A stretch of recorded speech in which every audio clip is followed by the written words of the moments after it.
오늘 본문은 출애굽기 17장입니다. 이스라엘 백성들이 이제 르비딤에 와서 두 가지 사건을 겪는데요. 첫 번째 사건은 1절부터 7절까지 물 때문에 일어나는 사건이죠. 두 번째 사건은 우리가 함께 읽은 8절부터 마지막 16절까지 드디어 아말렉과의 첫 번째 전투가 시작되는 그러한 내용입니다. 자, 첫 번째 사건은 지난주에 마라의 쓴물 사건이 지난주에 있었는데요. 자, 이 기억이 사라지기도 전에 또다시 반복되고 있는 것을 보게 됩니다. 우리 출애굽기 17장 1절을 같이 한번 보시겠습니다. 이스라엘 자손의 온 회중이 여호와의 명령대로 신 광야에서 떠나 그 노정대로 행하여 르비딤에 장막을 쳤으나 백성이 마실 물이 없는지라. 자, 여호와의 명령대로라는 것은 이 당시 여호와의 상징인 구름 기둥에 따라 구름의 지시에 따라 이동을 했다는 것입니다. 이제 엘림에서 떠나 신 광야에 머물러 있던 이 신 광야로 나온 이스라엘 백성들이 르비딤에 도착을 하게 됩니다. 근데 이것이 누구의 명령에 따라서 온 거라고요? 그렇습니다. 네, 여호와의 명령에 의해서 왔다는 것입니다. 또 거기 보면 그 노정대로 행하여 여기에서 자 이스라엘 백성들의 이 여정이 모세의 계획대로 된 것이 아니고 하나님께서 즉흥적으로 하는 것이 아니고 그 노정대로 하나님이 계획을 가지고 인도하셨다라는 것을 우리가 엿볼 수 있습니다. 자, 그런데 문제는 마실 물이 없었다는 거예요. 자, 지난번에는 마라의 쓴물에서 쓴물이 문제인데 이제는 쓴물조차도 없는 그러한 상황을 겪게 됩니다. 자, 르비딤이라는 말이 레피딤, 평원에서 왔는데 휴식처라는 뜻입니다. 여러분 휴식처에는 뭐가 있어야 되죠? 네, 광야의 휴식처에는 물이 있어야 되는데 마실 물이 없었다는 것입니다. 이것이 광야입니다. 자, 이것이 우리의 인생이라는 것입니다. 정말 소문난 유명한 곳이라고 해가지고 큰맘 먹고 갔는데 엄청난 기대를 갖고 갔는데 막상 가서 보니까 별 볼 일 없더라는 것입니다. 그것이 바로 르비딤이었습니다. 사랑하는 성도 여러분, 오늘 말씀이 주는 교훈이 무엇일까요? 때로는 우리가 하나님의 내비게이션에 따라 하나님 말씀대로 순종하고 왔는데 생각지 못한 어려운 고난이 우리 앞에 찾아올 수 있다는 것입니다. 왜 그럴까요? 왜 그럴까요? 광야이기 때문에 그렇습니다. 하나님이 인도하셨지만 광야이기 때문에 부족함이 있을 수 있다는 것입니다. 우리가 믿음으로 살아도 때로는 원치 않는 질병이 걸릴 수 있다는 거예요. 여러분 기도하고 정말 순종하셨어도 때로는 여러분의 사업에 어려움이 찾아올 수 있다는 것입니다. 자, 이때 기억하실 게 이것은 여러분의 잘못이 아니라는 겁니다. 결코 내가 벌 받는 게 아니에요. 하나님이 나를 버리셨기 때문에 고난당하는 것이 아니라는 것입니다. 광야의 르비딤의 시련이 이스라엘 백성의 잘못이 아닌 것처럼 때로는 원치 않는 시련이 우리 인생 가운데 찾아올 수 있는데 그것이 내 잘못이 아니라 하나님으로부터 올 수 있다. 하나님의 말씀대로 순종했는데도 이런 경우가 올 수 있다는 사실을 잊지 마시기를 바랍니다. 자, 그렇다면 왜 하나님이 이런 위기의 상황에 처하게 할까요? 우리로 하여금 왜 이런 위기의 상황을 겪게 하실까요? 오늘 이 답을 찾는 은혜의 시간 되시기를 주님의 이름으로 축복합니다. 다이아몬드가 1500년 전에는 세공을 할 수가 없었습니다. 전해오는 이야기에 의하면 1500년경 한 젊은이가 당대 가장 유명한 보석 세공업자의 문화생으로 들어갔습니다. 그래서 그 밑에서 정말 오랜 배움 끝에 드디어 이 선생님을 능가할 숙련공이 되었습니다. 이때 이 청년이 스승의 예쁜 딸과 결혼하고 싶은 마음에 프로포즈를 하게 됩니다. 그리고 자기 스승에게 결혼의 승낙을 받기 위해서 찾아갑니다. 자, 그래서 스승에게 이야기를 하는데 스승이 조건을 제시하는 거예요. 좋다. 한 가지 조건이 있다. 그 단 한 가지 조건은 다이아몬드를 세공할 수 있어야 된다. 네가 다이아몬드를 세공할 수 있게 되면 그때 내 딸을 주겠다라는 것이었습니다. 자, 이 당시 다이아몬드 세공은 불가능한 일이라고 그랬어요. 자, 그럼에도 불구하고 청년은 포기하지 않습니다. 모든 방법을 다 동원하는데도 오히려 이게 다이아몬드가 너무 강해서 다 세공은커녕 다 부서지는 겁니다. 그럼에도 불구하고 그가 기도하던 중 성경을 읽다가 어느 날 갑자기 번뜩 깨달음을 얻게 됩니다. 그것은 바로 잠언 27장 17절의 말씀이었습니다. 철이 철을 날카롭게 함같이. 이 말씀을 읽는 순간 막 지혜가 탁 떠오르는 거예요. 철이 철을 날카롭게 한다면 다이아몬드가 다이아몬드를 세공할 수 있지 않을까? 자, 그래서 작은 다이아몬드 알갱이를 모아가지고 그것을 줄을 만들어서 다이아몬드를 갈았더니 마침내 이 다이아몬드를 세공할 수 있었다는 것입니다. 사랑하는 성도 여러분, 오늘 우리 안에 아무리 큰 꿈이 있고 잠재력이 있어도 세공의 이 연단의 과정을 거치지 않으면 거친 돌과 같은 원석 그대로 사용할 수 없게 되는 것입니다.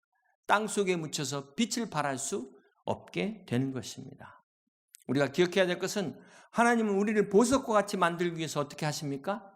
고난이라는 재련의 과정을 통과하게 하신다는 거예요. 자, 연단이라는 용광로에 하나님께서 우리가 들어가도록 허락하신다는 것입니다. 나보다 더 강한 것으로 다듬어지고 세공되는 과정을 통해서 우리를 거룩한 하나님의 작품으로 만들어 가신다는 사실입니다. 존귀한 하나님의 사람으로 거듭나게 하심을 믿으시기를 바랍니다. 그러므로 광야의 고난이라는 이 시련, 이게 결코 잘못된 것이 아니고 벌이 아니고 하나님이 우리를 버리신 것이 아니라 하나님이 우리에게 주시는 축복이라는 것. 그래서 이것을 마침내 견뎌내므로 전구 같은 믿음의 사람으로 다 나오시는 거듭나는 여러분 되시기를 주님의 이름으로 축복합니다. 2절을 보시면 백성이 모세와 다투어 이르되 우리에게 물을 주어 마시게 하라. 모세가 그들에게 이르되 너희가 어찌하여 나와 다투느냐 너희가 어찌하여 여호와를 시험하느냐. 이스라엘 백성들은 이렇게 어려운 일이 생길 때마다 모세를 원망하고 모세와 다툽니다.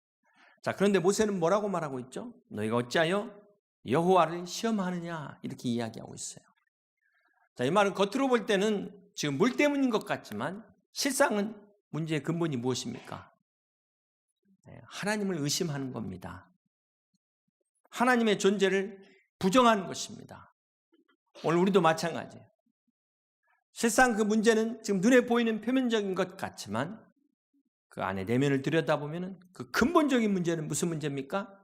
하나님을 믿지 못하는 불신앙의 문제가 우리 안에 도사리고 있다는 것입니다. 이게 근본적인 문제예요. 이게 우리의 연약함입니다. 이거를 알아야 돼요.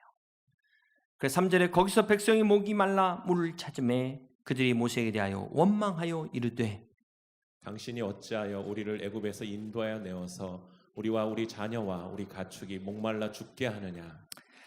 자, 지난주에 마라의 쓴물이 달게 변한 이 기적이 지금 얼마나 됐다고, 몇 주 지나지 않았는데 또다시 물이 없다고 원망을 합니다. 자, 오늘 이게 나의 모습이라는 거예요. 성경은 이게 우리의 모습이라는 겁니다. 어제까지 하나님의 인도하심으로 살았어도 오늘 지금 눈앞에 이 어려운 현실 때문에 하나님을 원망하고 있는 이 모습이 오늘 내 모습이라는 것입니다. 오늘 이 모습에서 우리 자신의 모습을 발견할 수 있는 여러분 되시길 주님의 이름으로 축복합니다. 사랑하는 성도 여러분, 여러분 중에 왜 나는 이 고난이 계속 반복되지?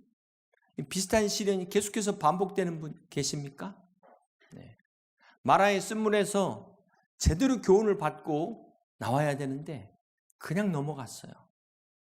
네. 그러다 보니까 또다시 같은 문제가 또 찾아오는 겁니다.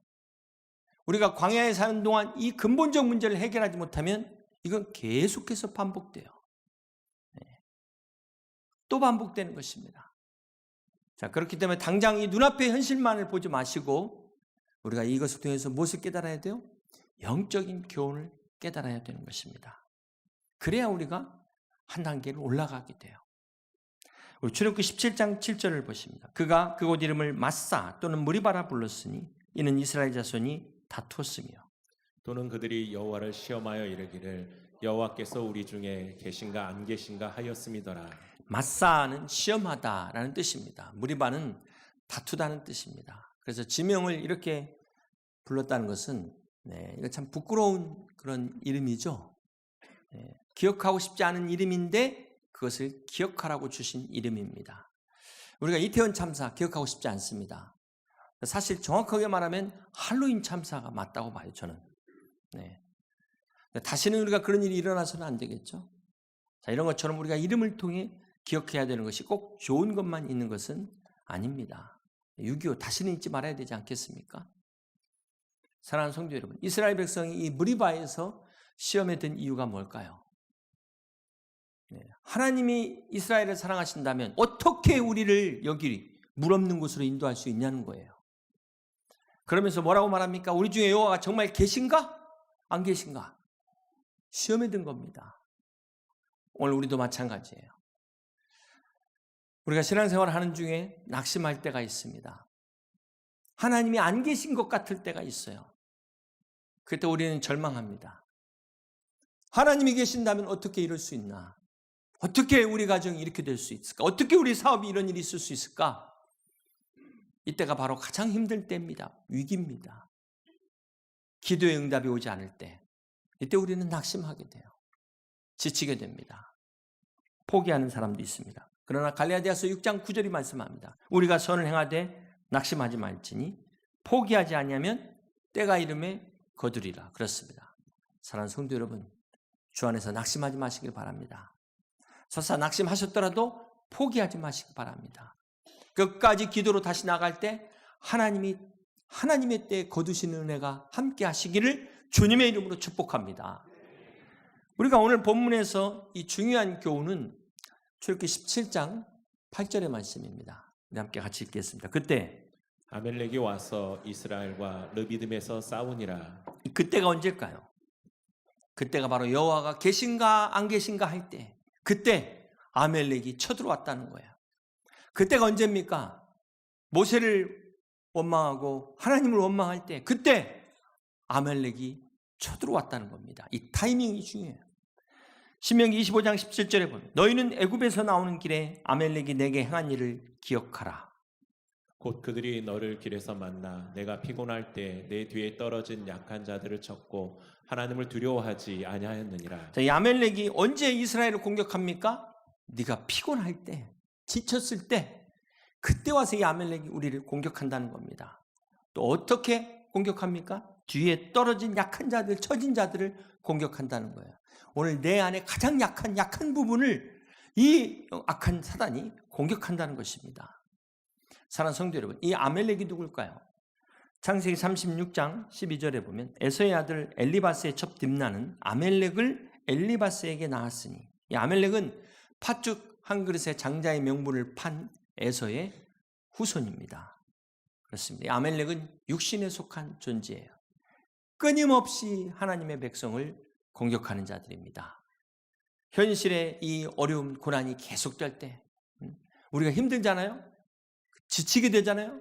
그때 어김없이 찾아와서 공격하는 게 바로 아말렉입니다. 네. 사랑하는 성도 여러분, 이스라엘의 초대 왕 사울이 왜 버림받았을까요? 네. 두 가지 사건 때문에 버림받았습니다. 그 중에 하나가 바로 이 아말렉을 진멸하라는데 진멸하지 않은 것 때문에 버림을 받아요. 아니 굳이 왜 이걸 다 죽일 필요가 있을까? 혹시 이렇게 생각하시는 분 계실지 모르겠는데, 우리 사무엘상 15장 2절을 보세요. 만군의 여호와께서 이같이 말씀하시기를 아말렉이 이스라엘에게 행한 일, 곧 애굽에서 나올 때 길에서 대적한 일로 내가 그들을 벌하노니. 그랬어요. 하나님이 오늘 본문의 출애굽 때 이스라엘 백성을 공격한 것을 하나님이 더 이상 두고 보지 못하고 참다가 칼을 딱 뽑아서 벌 주는 타이밍이 바로 사울 왕에게 진멸하라는 그 명령이었습니다. 그런데 사울이 불순종해요. 이 불순종의 결과가 어떻게 됩니까? 훗날 계속해서 이스라엘 백성을 괴롭힙니다. 이스라엘 백성을 계속해서 공격해요. 다윗의 때에도 틈만 나면 아말렉이 쳐들어옵니다. 다윗이 사울을 피하여 가드왕 아기스에게로 갔을 때 잠시 성읍에 없는 틈을 타서 이 아말렉이 시글락을 쳐들어와서 다 불지르고 여자들 다 잡아가요.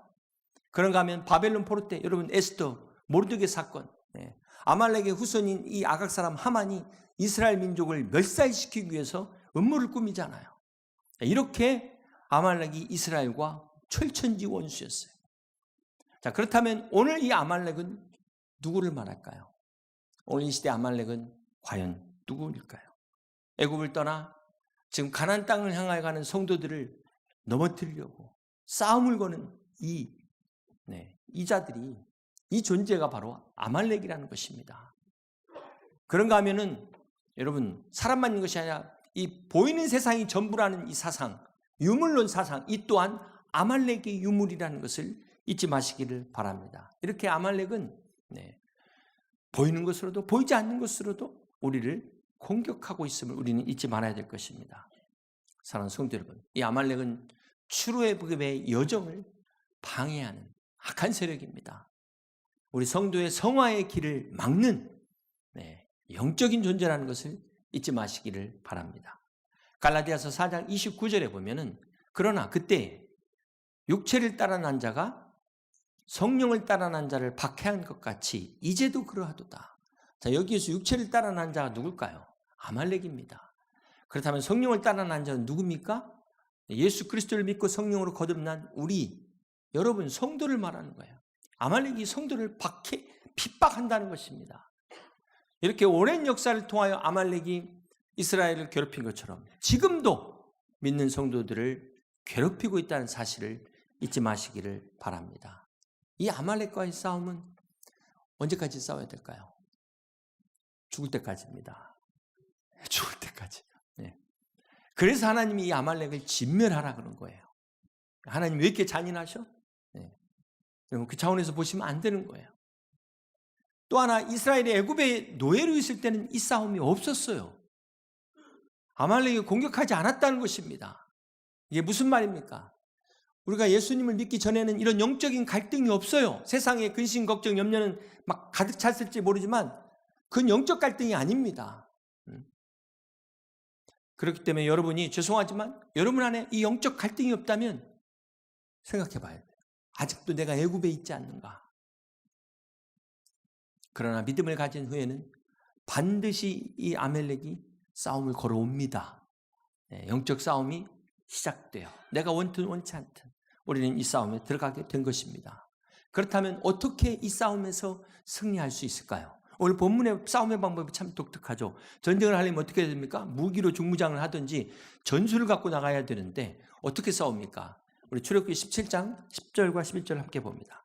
여호수아가 모세의 말대로 행하여 아말렉과 싸우고 모세와 아론과 훌은 산 꼭대기에 올라가서 모세가 손을 들면 이스라엘이 이기고 손을 내리면 아말렉이 이기더니. 자, 여호수아는 나가서 싸우는데 모세는 산에 올라갑니다. 그런데 전쟁 승패가 모세가 손을 들면 이스라엘이 이기고 손이 내려오면 아말렉이 이겼다는 거예요.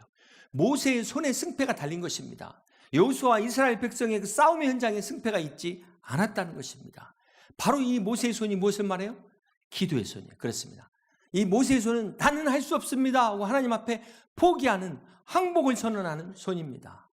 그렇습니다. 사랑하는 성도 여러분, 기도는 하나님께 항복하는 것입니다. 우리가 하나님 앞에 이 기도의 손이 올라갈 때 우리에게 승리가 주어짐을 믿으시길 바랍니다. 자, 그런데 12절에 문제가 발생하죠. 80이 넘은 모세가 50견이 있었던 것 같아요. 팔이 자꾸 내려오는 거야. 팔이 자꾸 내려. 어떻게 합니까? 12절 모세의 팔이 피곤하며 그들이 돌을 가져다가 모세 아래 놓아 그가 그 위에 앉게 하고 아론과 훌이 한 사람은 이쪽에서 한 사람은 저쪽에서 모세의 손을 붙들어 올렸더니 그 손이 해가 지도록 내려오지 아니한지라. 여호수아가 칼날로 아말렉과 그 백성을 쳐서 무찌르니라. 모세 옆에 함께한 아론과 훌이 그 팔을 받쳐서 내려오지 않게 함으로 승리하게 되었다는 것입니다. 여러분이 아말렉과의 전쟁에서 승리의 비결이 뭐예요? 그렇습니다. 기도인데 정확히 말하면 합심기도예요. 합심기도. 혼자 기도하는 것보다 두세 사람이 내 이름으로 모여 기도하는 곳에 하나님의 능력이 있음을 믿으시기를 바랍니다. 여러분 혼자 기도하는 것도 좋지만 양무리 안에서 함께 기도하고 금요기도에서 함께 부르짖어 통성으로 기도할 때 아말렉과의 전쟁에서 완전한 승리를 누리게 되심을 믿으시기를 바랍니다. 오늘 본문이 주는 또 하나의 교훈이 있어요. 많은 사람들이 르비딤의 전투에서 승리를 거둔 여호수아를 주목합니다. 여호수아가 여기서 등장해요. 그리고 산에서 기도한 모세만을 바라봅니다. 그러나 또 우리가 잊지 말아야 될 중요한 사람이 누구예요? 바로 모세 옆에서 함께 기도한 아론과 훌이 있었다는 것을 우리는 잊지 말아야 되는 것입니다. 사랑하는 성도 여러분, 오늘 정말 이 시대에 필요한 사람이 누굴까요? 우리 교회에 정말 필요한 사람이 누굴까요? 바로 아론과 훌과 같은 사람이 필요합니다. 다 모세겠느냐? 다 여호수아겠느냐? 하나님께서 이 아론과 훌이 부르심받은 사명에 따라 순종하고 기도함으로 나갈 때 하나님의 놀라운 여호와 니시의 승리를 얻게 하신 것을 믿으시기를 바랍니다. 가정의 달을 맞아 가정의 행복도 각자의 자리에서 책임을 다해야 이것이 행복이요. 이것이 가정의 행복이라는 것을 믿으시길 바랍니다. 부모는 부모로서, 자녀는 자녀로서, 또 남편과 아내로서의 자기의 자리를 지킬 때 이것이 행복한 가정이라는 사실을 잊지 마시기를 바랍니다. 교회도 마찬가지예요.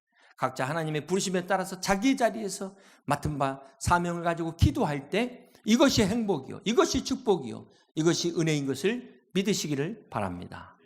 출애굽기 17장 14절을 보시면 여호와께서 모세에게 이르시되 이것을 책에 기록하고 기념하게 하고 여호수아의 귀에 외워 들리라. 내가 아멜렉을 없이하여 천하에서 기억도 못하게 하리라. 자, 하나님께서 책에 기록하여 기념하게 하신 이유가 무엇일까요? 여호수아 이스라엘 백성들은 싸움이라고 모세가 손들고 있는 걸 못 봤을 거예요. 그들은 끝나고 야 우리가 잘 싸웠다, 여호수아가 훌륭했다 이렇게 생각했을지도 모릅니다. 그들에게 그것이 아니라 하나님의 은혜로 이긴 것을 알게 하라, 기념하게 하라. 이 전쟁이 하나님께 속했다는 것, 하나님이 함께해서 승리했다는 것을 가르쳐주라는 것입니다. 그렇습니다. 사랑하는 성도 여러분, 오늘 우리는 하나님이 우리와 함께함을 우리는 잊지 말아야 될 것입니다. 그리고 이것을 우리 자녀들 다음 세대들에게 가르쳐줘야 돼요. 그래서 오직 우리 다음 세대들도, 우리 가정의 자녀들도 하나님이 영광 받으시도록 여호와 니시의 이름을 대대로 경험할 수 있도록 이것이 오늘 우리 부모들의 기성세대의 책임이라는 것을 잊지 마시기를 바랍니다. 15절에 보면 모세가 단을 쌓고 그 이름을 여호와 니시라 하고 그랬어요. 여호와 니시, 여호와는 나의 깃발이다 그랬습니다. 이 전쟁에서의 깃발은 승리를 상징하는 것입니다. 승리. 여호와가 나의 깃발이라는 것은 여호와가 나의 승리라는 거예요. 그렇습니다. 오늘 하나님이 오늘 나의 승리가 되는, 여러분의 승리가 되는 여호와 니시의 은혜가 함께 하시기를 주님의 이름으로 축복합니다. 오늘 전쟁에서 승리하는 비결이 16절에 이르되 여호와께서 맹세하시기를 여호와가 아멜렉으로 더불어 대대로 싸우리라 하셨다 하였더라. 그렇습니다. 하나님이 우리를 위하여 싸우심으로, 대대로 싸우심으로 우리가 승리한다는 이 사실을 잊지 마시기를 바랍니다. 여러분 한번 생각해 보세요. 지금 모세가 하나님의 지팡이를 들고 딱 산꼭대기에 일단 폼나게 섰어요. 근데 보니까 밀리고 있어요. 지고 있어요. 얼마나 안타깝고 얼마나 답답합니까? 현실은 지금 우리가 어려운 가운데, 고난 가운데 처해 있는 거예요. 질 것 같아요. 그런데 결과는 어떻게 됐습니까? 승리라는 거예요. 할렐루야. 우리가 지는 것 같은데 결과는 이기는 결과, 이것이 바로 여호와 니시라는 거예요. 나는 실패한 것처럼 보이는데 실패가 아니라 결과는 성공으로 주어지는 것, 이것이 여호와 니시의 은혜인 것을 믿으시기를 바랍니다. 결코 내가 잘해서, 내가 똑똑해서 내 능력으로 이기고 성공하는 게 아니라는 거예요. 나는 부족하고 연약하고 나는 실수할 수밖에 없고 실패할 수밖에 없지만 그럼에도 불구하고 하나님이 우리를 위하여 싸우심으로 승리하게 하시는 여호와 니시의 은혜가 함께 하시기를 주님의 이름으로 축복합니다. 이제 말씀을 정리합니다.